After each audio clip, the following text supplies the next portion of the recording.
My name is Aramidi Akinyele. I'm Assistant Director of Law Admissions at Regent University School of Law in Virginia Beach. Our panel, they're going to introduce themselves really quickly, and then we're going to just shoot through some questions that we have. But really, the point of this is for you guys to ask questions to the panel. And feel free to also stop by their tables because they will be tabling later on today, okay? Okay. Ms. Alexis Elston. Hi everybody, my name is Alexis Elston. I am from San Diego. I went to UC Riverside for undergrad, and then I went to UC Hastings for law school, and now I am Assistant Director of Admissions at UC Davis, so I really love UC schools and California. And this is my first trip to New York. It's been really, really fun. My best friend from law school is from New York, so I was really excited. But with all that being said, it's 72 degrees in California, so I'll be happily getting back on my plane tomorrow. Thank you. Good morning, everyone. My name is Bianca Mack, and I'm the Assistant Dean for Admissions at the University of North Carolina School of Law in Chapel Hill, North Carolina. I am a graduate of Duke University undergrad and George Mason School of Law, or now the Antonin Scalia Law School in Arlington, Virginia. And I started my career in admissions there as the Director of Diversity Services, and now I have come to UNC from the University of Arizona, where I served in the capacity that I am filling now. Thank you. Greetings, my name is Collins Bird. I'm the Assistant Dean of Enrollment Management at the University of Iowa College of Law in Iowa City, Iowa. I am an undergraduate. My undergraduate degree is from Dartmouth College. I have an MBA from Northwestern University. I have been in law school admissions for 26 years, total enrollment management for about 31 years. Good morning, my name is Jermaine Cruz. I'm the Director of Admissions at the George School of Law in Sacramento, California, although I was born and raised here in Providence. My undergraduate degree is from Ithaca College in upstate New York. A graduate degree from SUNY Albany. I went to law school at Catholic in DC. Before practicing attorney, I came to McGeorge from Catholic, where I worked in admissions for several years after I left for private practice. Good morning. My name is Marie Colbeth. I'm the Director of Admissions at BYU Law School, which you may not know where that is. It's in Utah. I didn't know where it was at first either. I'm in Louisiana. And I was a law student there. I graduated from BYU. And then I clerked on the Fifth Circuit Court of Appeals, which covers Louisiana, Texas, and Mississippi. And then I practiced law and commercial litigation and moved from that into admissions at the law school at BYU. Good morning, y'all. My name is Nathan Meisner. I'm an Assistant Director of Admissions at Harvard Law School. Like Marie, I'm originally from the South. I grew up in rural Southern Virginia. Went to undergrad at UVA, got my master's at Harvard in education. I've been in law school admissions for 3 years now. This is also my third year here at the conference. It's great to see you all here today. Good morning, everyone. My name is Shantae Bennett, and I work with the Georgia State University College of Law. I am the Assistant Director of Admissions, and I've been there for 11 years. I'm a Georgia peach, born and raised in the state of Georgia, lived there, of course, all my life, and went to undergrad at Georgia State University. Thank you all. So you being here really shows your commitment to the application process and really making an informed decision. And in thinking about that, I emailed our panelists and asked, how long have you been doing this, just to get a good idea. And to really shock me, together you've got 73 years of experience here. My 3 adds to that, by the way. That's really what tips it over the edge. But no, in all honesty and seriousness, you've got a lot of information here, so pay attention, take notes, have questions to pivot from their answers, so it's a really vibrant conversation, okay? So we're just going to jump into question 1. What are the requirements for applying to law school, and what are law schools really looking for in applicants? So I'm going to preface this by saying some law schools may require additional information, but I want to give you the general what every law school will ask for. And I'm going to talk about personal statement and letters of rec, just mentioning those, but someone else on the panel will elaborate on what you should do when creating those items and asking for letters of rec. So the first thing that you want to do is definitely, well, that you have to do is create an account on lsac.org. LSAC is the Law School Admissions Council. And with that, they basically, you send all of your application materials to LSAC and they compile your applications and they send it off to each law school that you apply to. That is a requirement. You have to send your recommenders as someone else will go on to. They send it in, their letters into LSAC and things like that. After you create your LSAC account, you will need an LSAT score to apply to a law school. An important thing about that is check to see what your schools, the schools you're applying to accept the latest date. Like for Davis, we take February, which is it's kind of rare for a lot of schools. They don't take the latest LSAT. So always double check which score you can, which test you can take, the last test you can take before you apply. Another thing that you need is a completed application. And you all apply to college, things like that. It's just a basic application asking for different basic information. Another thing is a personal statement. And what's important for that is following the directions of each school. Each school has different requirements, things like that. Again, someone will elaborate on that point. Letters of recommendation, the amount will vary depending on the school that you're applying to. Official transcripts from all of your institutions that you applied to, that you've gone to in order to get your undergrad degree.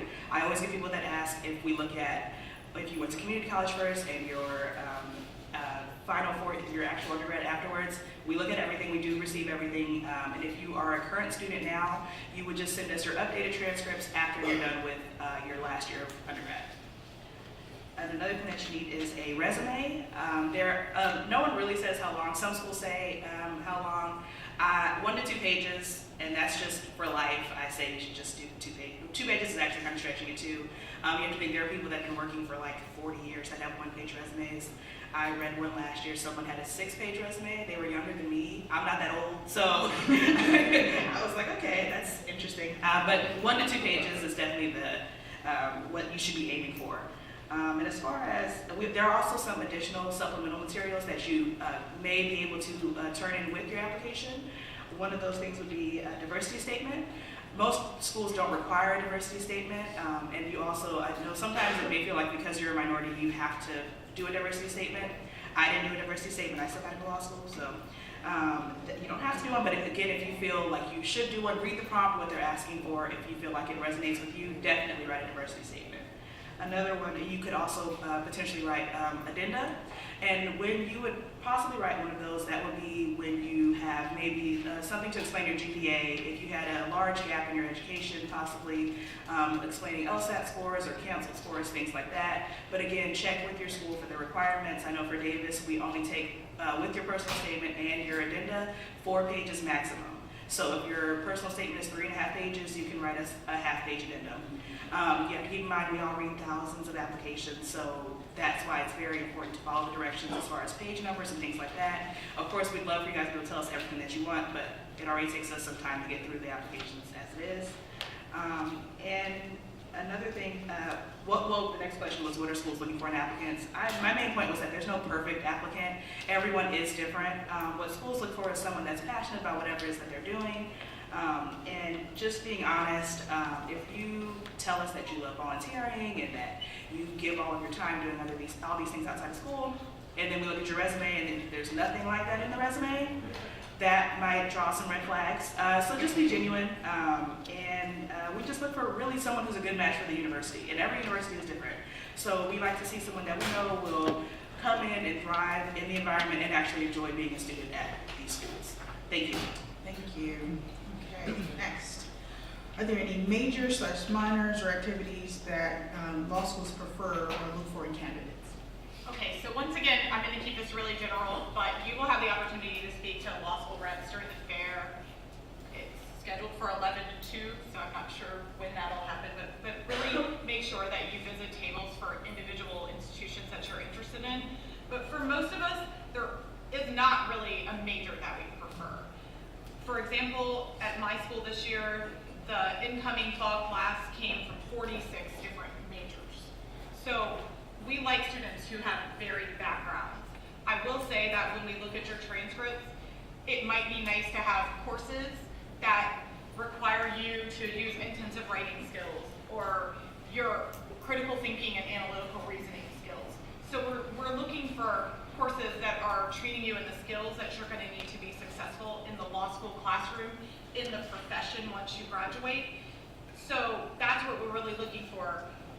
In addition, majors such as engineering or hard science are actually trending right now.